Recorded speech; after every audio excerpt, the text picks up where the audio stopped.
Hey, Inna, tonight we're sitting with something quiet, not dramatic, not loud, just the subtle ache that shows up in the strongest people you know, especially women, the ones who hold everything together, the ones everyone turns to, the ones who get it done gracefully, relentlessly, and visibly.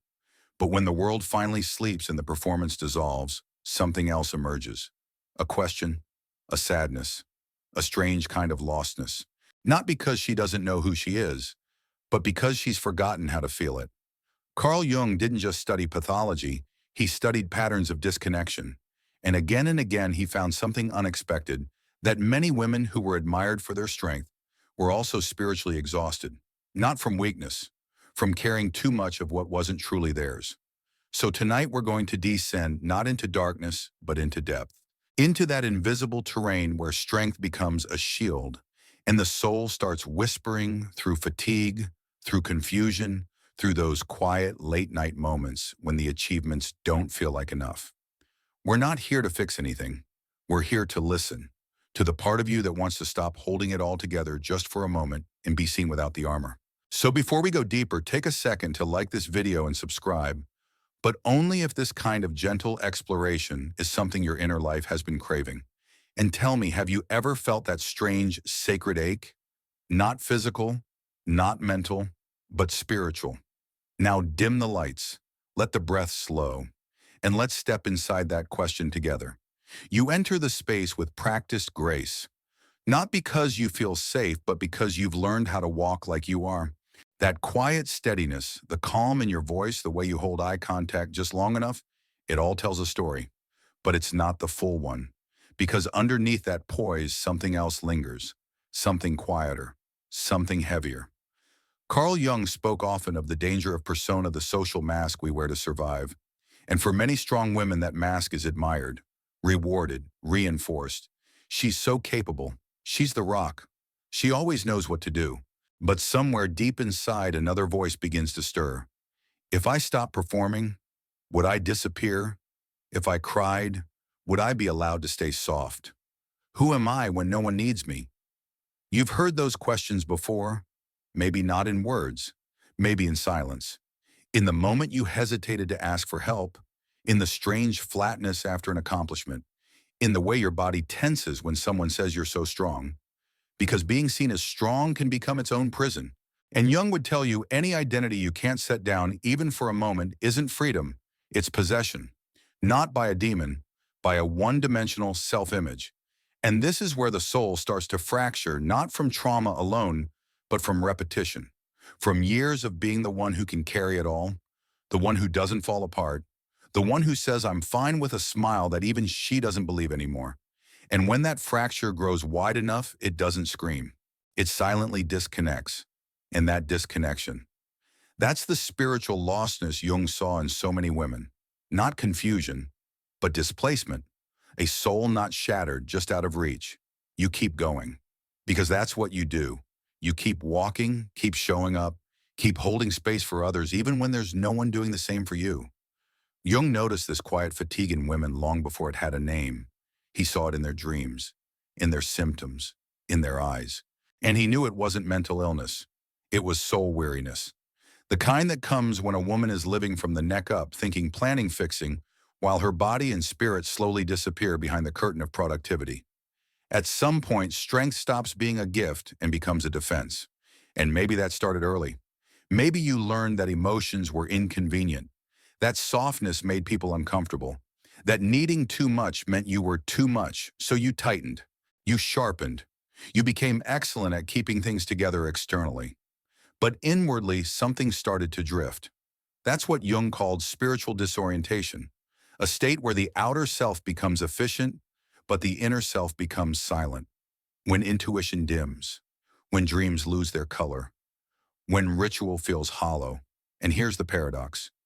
The stronger you become on the surface, the more invisible your suffering becomes to others, even to yourself. Because the soul doesn't raise its voice, it waits. Until burnout, heartbreak, or one still night finally lets the silence in. That silence isn't failure, it's the invitation.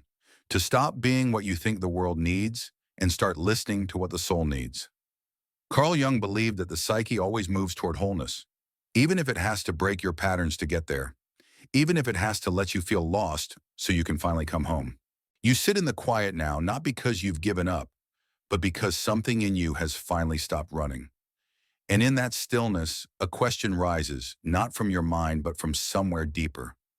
What if my strength was never meant to cost me my soul? Carl Jung would nod at that. He saw how easily women internalize the heroic myth, the one who endures, who sacrifices, who keeps going, no matter what. But he also knew that archetypes can become prisons when we mistake them for identity. The strong woman is an archetype. Powerful, yes, but incomplete, because strength without connection is hollow. And holding everyone else without being held yourself isn't noble, it's lonely. Jung believed that many modern women have unconsciously aligned themselves with animus-driven values, logic, productivity, perfectionism, independence, while simultaneously losing touch with the deeper feminine intuition, feeling mystery, surrender. Not because they're wrong, but because the culture rewards doing over being, and somewhere along the way the soul gets buried under roles leader, fixer, healer, achiever, and suddenly she doesn't dream anymore. Or if she does, the dreams feel distant, foggy, forgotten, but the dreams never stop. They just go quiet until you're ready to listen. Jung once wrote, "People will do anything, no matter how absurd, to avoid facing their own soul. But tonight you're not avoiding. You're sitting with it, letting it show you what you've pushed aside in order to survive. And what it shows you might not be weakness. It might be wounds that never got words. Feelings that were never wrong, just never allowed. A voice that isn't angry, just tired of being unheard. And now, you're starting to hear her. She doesn't shout. The part of you that feels spiritually lost, the one you've tried to outgrow, outwork, or overwrite, doesn't arrive with drama. She sits quietly at the edge of your dreams, your rituals, your breath, waiting, not to be saved, but to be seen. Jung taught that what we repress doesn't disappear, it becomes shadow. And for many strong women, that shadow isn't rage or jealousy. It's need, it's yearning. It's the part of you that wants to stop pretending everything is fine and ask for more. More space, more slowness, more meaning. But you were told, maybe not in words, but in reactions, that needing is weakness, that wanting more is ungrateful, that softness invites disappointment. So you armored up, and the armor worked. It got you here. But now it's heavy. Now it creaks at the joints. Now it doesn't fit. And beneath it, that voice, the one that dreams of water, of vast rooms filled with golden light, of voices you used to hear when you were young before the world told you to be smaller or smarter or stronger than your truth. That voice is not imaginary. It's your soul trying to return to itself. Jung believed individuation, the process of becoming whole, isn't about getting rid of the strong outer self. It's about integrating her with the forgotten inner one. The one who cries easily, who loves ritual, who doesn't want to fix but to feel. And this is where it begins, not with a plan, but with a pause, a soft, sacred breath where you admit, I'm tired of being strong in ways that cost me myself. And that moment, that's not weakness. That's the beginning of return. The return isn't a sprint. It's a slow remembering, a quiet unwinding of all the ways you've been taught to survive. And maybe that's why it feels so confusing, so lonely. Because there's no ceremony for a woman who says, I don't want to carry this anymore. No medal for saying, I'm not sure who I am beneath this strength.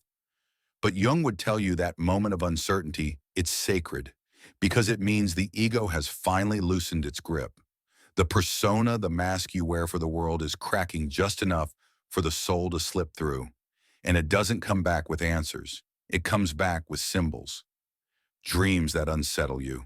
A song that moves you for no reason. A sudden wave of grief in the grocery store. An image that won't leave your mind, a key, a doorway, a child you don't recognize but somehow know. These are not distractions. They are invitations. Carl Jung believed that the unconscious speaks when the conscious mind becomes quiet. And for women, especially those who have carried too much for too long, that quiet often comes in the form of emptiness. But emptiness is not failure. It's space. And in Jungian language, space is sacred because something wants to grow. But it can't grow where everything is controlled. So tonight, as you sit in this quiet return, notice what shows up. Not in your thoughts, but in your feelings. What image rises, what ache comes back. Whatever it is, it's not here to hurt you, it's here to bring you back to yourself. The self you were before the world asked you to be invincible. You exhale fully for once, not to perform calmness, but because something in you finally feels safe enough to release. There's no audience here, no approval to earn, just breath, body, and being. Jung would say this is where the journey truly begins, not with action, but with allowing. Because the psyche isn't mechanical. It doesn't respond to commands, it responds to presence. And when a woman who spent years striving finally stops not in burnout, but in reverence, the unconscious listens. You might not have noticed it yet, but the dreams are shifting. Where there was once running, there's now standing. Where there was once silence, there's sound faint but rising. Symbols appear with more clarity. A stairwell descending, a hand reaching through a mirror, an old house with one light on upstairs. These are not strange. They are sacred. Jung wrote about the archetypal descent, the mythic moment where the heroine leaves the surface world of control and enters the underground of her own soul. Not to escape, but to retrieve something, a truth, a voice, a part of herself once left behind. The descent is not failure, it is initiation. And the strongest women often resist it longest because they've been taught that descent looks like weakness. But you're starting to see the truth, that the collapse isn't the end of you. It's the end of the version of you that couldn't rest, the version that couldn't need, the version that couldn't ask for more than survival. And in its place, not clarity, but honesty, a soul that doesn't know where it's going, but is finally willing to go there with open hands. That is strength too. You don't climb out of the descent. You rise through it slowly, quietly, barefoot on the soil of your own truth. There is no ladder, no reward, just the sensation of being more real than you were before. Jung believed that the process of individuation, the unfolding of the true self, isn't linear. It's a spiral. You revisit old wounds, but each time you meet them with deeper awareness, with more compassion, with less fear. And for many women, the descent brings them into contact with something rarely discussed, the buried feminine. Not femininity in the cultural sense, but the psychic feminine receptivity, intuition, slowness, inner rhythm. These aren't soft traits, they're sacred ones. And they've been exiled in a world that favors speed, certainty, and dominance. So when a woman reconnects with her inner feminine, the world doesn't always understand. She might withdraw, stop over-explaining, say no without guilt, cry without shame, dream more, and do a little less. And this isn't regression, it's restoration. Jung described the feminine soul as a vast well, not a problem to fix, but a depth to descend into again and again for renewal. And tonight you're beginning to feel the waters rise again, not to drown you, but to carry you. You may still feel lost. That's okay. But now you know that lost doesn't mean broken. It doesn't mean failing. It means you are no longer willing to live disconnected from your own source. And what is found in this kind of lostness? Something the strong self could never reach. Wholeness. Not as a destination, but as a slow, sacred becoming. You begin to notice it now, not in your thoughts, but in the space between them. A softness. A quiet knowing that doesn't arrive as an answer, but as an atmosphere. Jung would say this is the emergence of soul consciousness, not logic, not emotion, but a third presence. A kind of felt truth that exists beneath words. It doesn't rush you, it doesn't fix you, it simply says welcome back. Because you've been here before.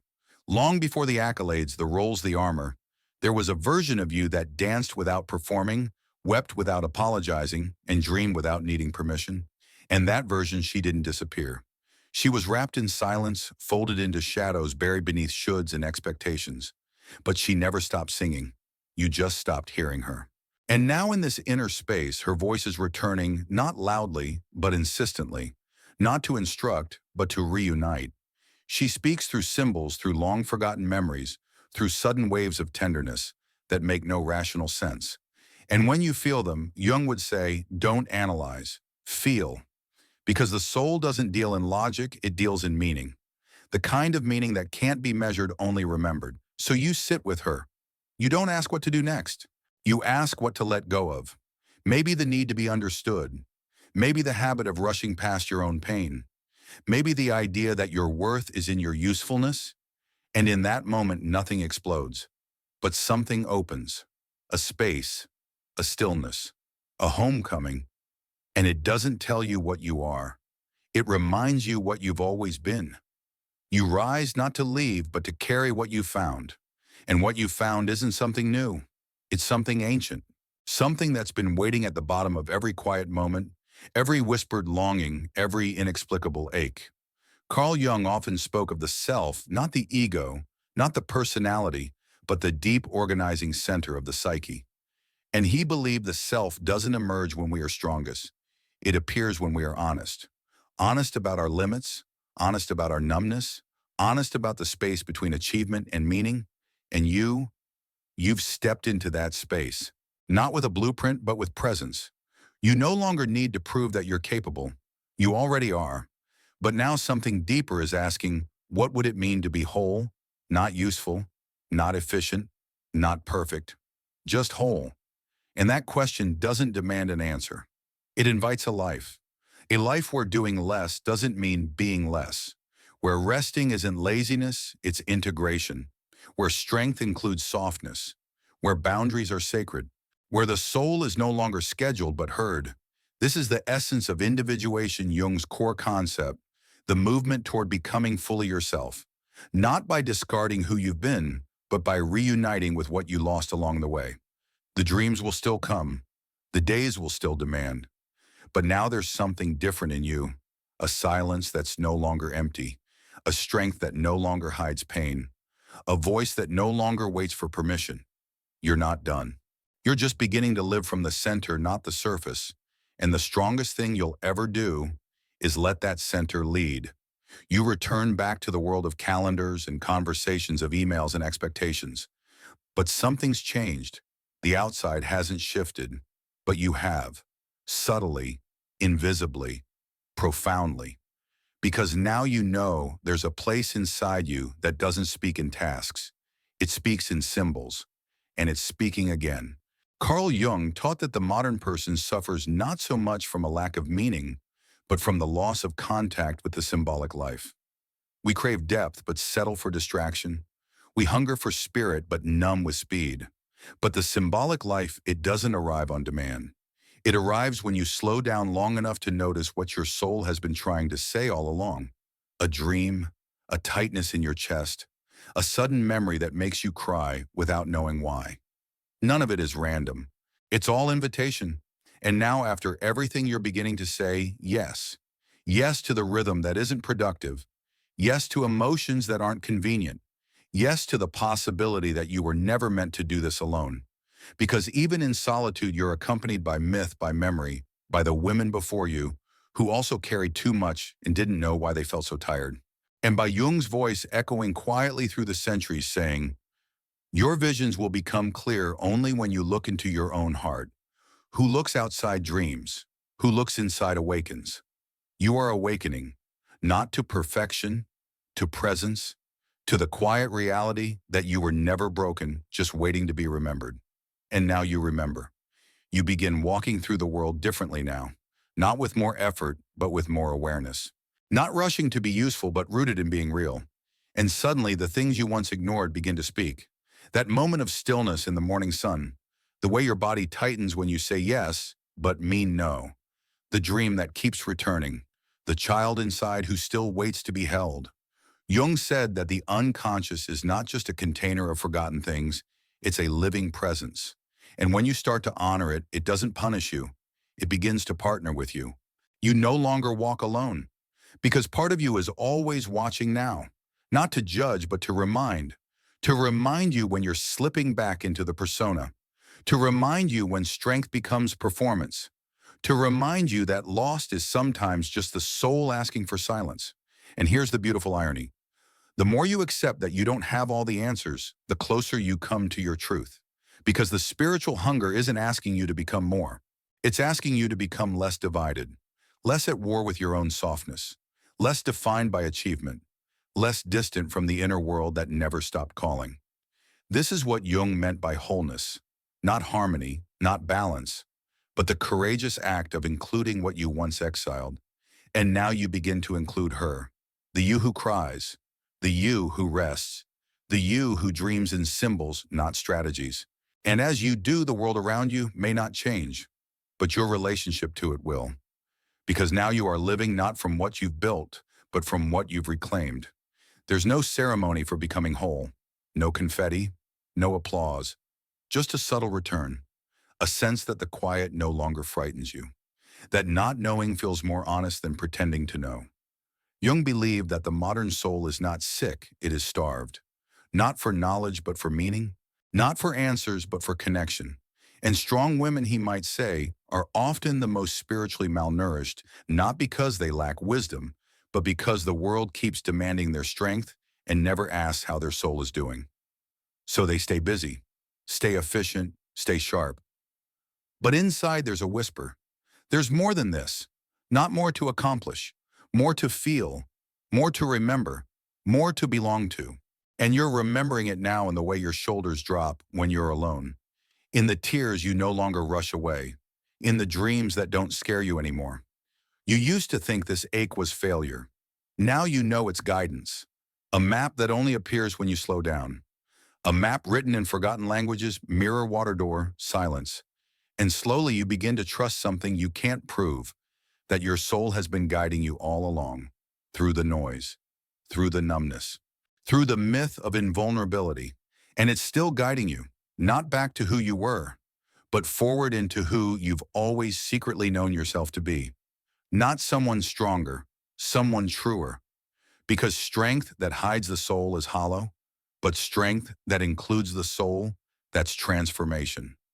You've stopped asking for the map, because now you realize the path isn't something you find. It's something you remember as you walk, step by step, breath by breath, truth by quiet, holy truth. Jung once said that the privilege of a lifetime is to become who you truly are. But what he didn't say, at least not loudly, is that the process often begins in lostness, in exhaustion, in quiet tears cried alone, in the ache of success that doesn't soothe the soul. You're not broken. You're becoming visible to yourself. The parts you suppress, the dreamer, the doubter, the one who wants rest, the one who longs for softness, they're not distractions. They are the very keys to your return. And now even your longing feels different, less desperate, more sacred. You're not searching for a finish line. You're tending to a fire, the fire of wholeness. It doesn't demand that you be less strong. It asks you to be more honest about the cost of that strength. And in that honesty, something beautiful emerges.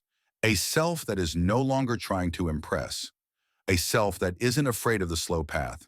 A self that listens when dreams whisper. And those whispers, they're louder now. The unconscious is speaking not in riddles, but in rhythm. Not to lead you away from the world, but back into it with soul intact. The world may still call you strong, but now that strength has roots. It doesn't isolate, it includes. It doesn't harden, it holds. And when someone asks you, are you okay? You no longer say, I'm fine. You pause, and you answer truthfully. Because that's what women who are finding their way back to themselves do. You wake up, not from sleep, but from survival. And the world greets you the same as always, messages waiting, responsibilities stacked. But something is different. You don't rush to meet it. You sit with yourself first. This is what Jung called inner authority. Not power over others, but power with your own soul. The ability to move from center, not from compulsion. To choose presence over performance. To honor silence before sound. And now your life begins to reorganize, not suddenly, not dramatically, but subtly, as if the axis of your being has shifted. You no longer seek to be the strongest in the room. You seek to be the most real. That means you cry more, laugh softer, say no with love, say yes without guilt. You still carry things, but not everything. You still help people, but not at the cost of your spirit. You still show up, but not from emptiness. Jung would say you are no longer possessed by the animus. You are in dialogue with it. Your inner masculine no longer dominates. You've softened it with soul. And that missing piece you could never name, it was never missing. It was waiting. waiting for you to stop being useful long enough to be whole, waiting for you to admit you're not fine and that not being fine is sacred, waiting for the day when your strength didn't stand in the way of your healing. That day is today. Not because everything is fixed, but because now you trust the unfolding. You are still strong, but now you are also home. Let's slow the breath. Let's loosen the pressure to understand every symbol, every ache. You don't have to figure it all out tonight. You only have to feel what's true. There's a place in you that never stopped longing. Longing to rest.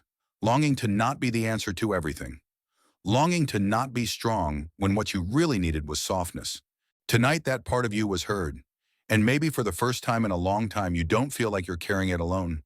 Because Jung's work, your dreams, and your body, they've all been saying the same thing: you are not broken. You are becoming. So let the mirror go quiet. Let the persona slip. Let your shoulders fall just a little closer to stillness. You don't need to be anything right now but present. Present with your breath. Present with your story. Present with this gentle remembering. You're not spiritually lost. You're walking a spiral path towards something ancient and whole. And the strongest thing you can do is keep walking it with your heart open, even when you tremble, especially then. Now close your eyes or leave them soft and unfocused. Let this final silence wash over you. Let your inner world rearrange itself without effort. And remember, the soul always finds its way home.